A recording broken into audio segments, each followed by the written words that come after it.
The Israeli military says it has begun a, quote, wide-scale attack against Hamas targets there. You're looking at video coming to us from Gaza. Israel says it is in response to a shooting attack on its soldiers at the border fence between Israel and Gaza today.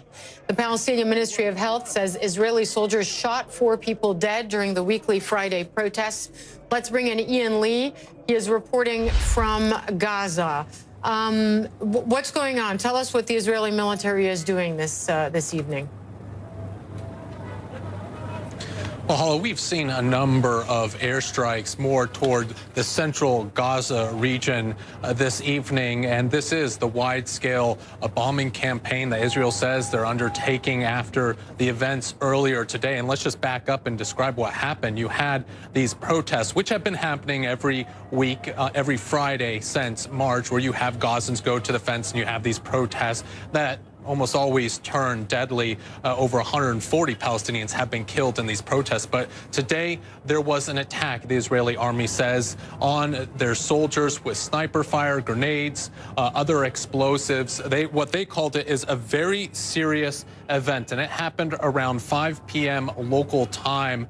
And they say this is the reason why they are carrying out this wide-scale bombing campaign against Hamas targets. Now, they won't give us the details of what's happening. We do know that Israeli soldiers were targeted. We don't know at this moment if any were injured or what the status of them are. But we do know that Israel retaliated. You had these attacks by Israel. 3 of those people who were killed were members of Hamas's military wing, Qassam. The other person we're hearing is a civilian. But tonight, I got to tell you, Hala, it's pretty tense. Everyone we've been talking to, war is on their lips. Now, will this turn into one? That's what people are worried about. And we got this tweet from the UN Special Coordinator for the Middle East Peace Process, Nikolai Mladenov. He said, everyone in Gaza needs to step back from the brink, not next week, not tomorrow, right now. Those who want to provoke Palestinians and Israelis into another war must not succeed. So right now, I'm sure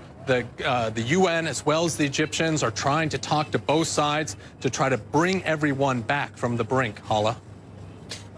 And as is always the case in Gaza, it's such a densely populated strip of land with, airstrikes routinely causing physical damage, sometimes deaths on the civilian side. I mean, how much more intense is the bombing tonight compared to other instances where the Israeli military has bombed parts of the Gaza Strip?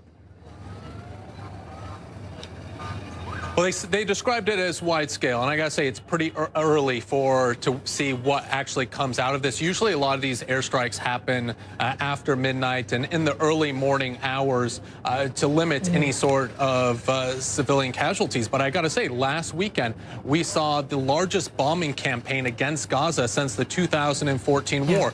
2 civilians, 2 teenagers were killed in that bombing. And you're right, when there are these wide-scale bombing campaigns, civilians a lot of the time are injured, they're killed. Now, Israel, for their part, will say that they're trying to take as much consideration and care, trying not to kill civilians. But as you pointed out, this is one of the most densely populated places on the planet. And so it is very difficult. Even with these pinpoint precision bombing, you get the shrapnel that flies out, and that time will take out civilians. So this is a very tense time, a very dangerous time, especially if this escalates further. If we see a large-scale bombing campaign that the militants here in Gaza respond with rockets, with mortars, this really could spiral out of control. So that's what we're going to be watching tonight, Hala. Ian Lee, thanks very much, reporting in Gaza.